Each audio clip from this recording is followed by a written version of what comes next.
Hello viewers, আসসালামু আলাইকুম। কেমন আছেন সবাই? আশা করি ভালো আছেন।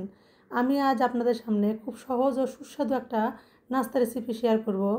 তো এই নাস্তাটি বানাতে আমার প্রথমে এখানে আমি একটা বাটিতে 1 কাপ ময়দা ভালোভাবে চেলে নিব এখানে।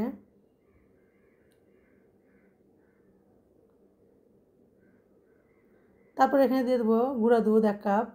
গুঁড়া দুধটা এবার আমি চেলে নিব।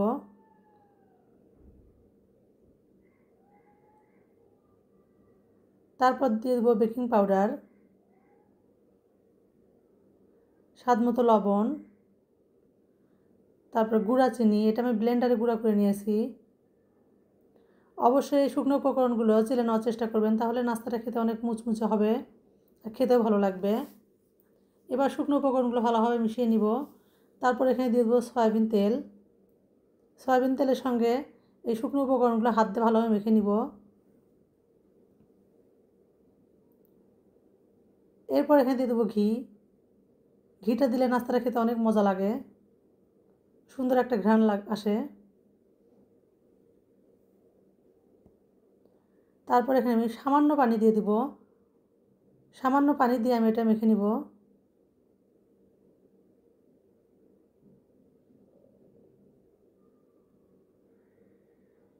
তো এভাবে শক্ত শক্ত করে আমি মেখে নিব।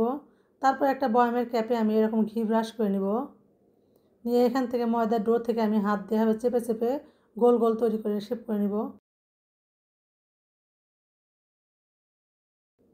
তো দেখে বুঝতে পারতেছেন আমি কীভাবে করতেছি। তো এভাবে আমি সবগুলো নাস্তা তৈরি করে নিব। নাস্তাগুলো তৈরি করা হয়ে গেছে। এবার একটা ফ্রাই প্যানে আমি পরিমাণ মতো সয়াবিন তেল দিয়ে দিব। এই নাস্তাটা ভাজতে কিন্তু বেশি তেল দরকার হয় না। তারপর আমি নাস্তাগুলো আমি এক এক করে সবগুলো নাস্তা ফ্রাই প্যানে দিয়ে দিব। তারপর এখান থেকে আমি উপর থেকে আমি ডিমের কুসুম ব্রাশ করে দিব। এটা কিন্তু ডিমের সাদা অংশটা না, শুধু ডিমের কুসুমটা আমি ব্রাশ করে দিব উপর থেকে, তাহলে কালারটা সুন্দর আসে, খেতেও মজা লাগে।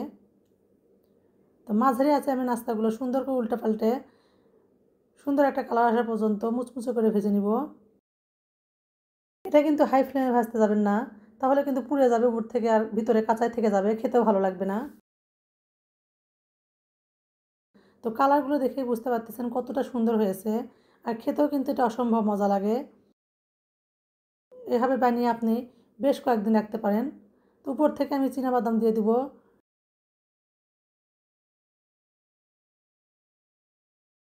কেমন লাগলো অবশ্যই কমেন্ট করে জানাবেন। ভালো লাগলে পেজটি ফলো দিয়ে পাশে থাকবেন। Thanks for watching the video.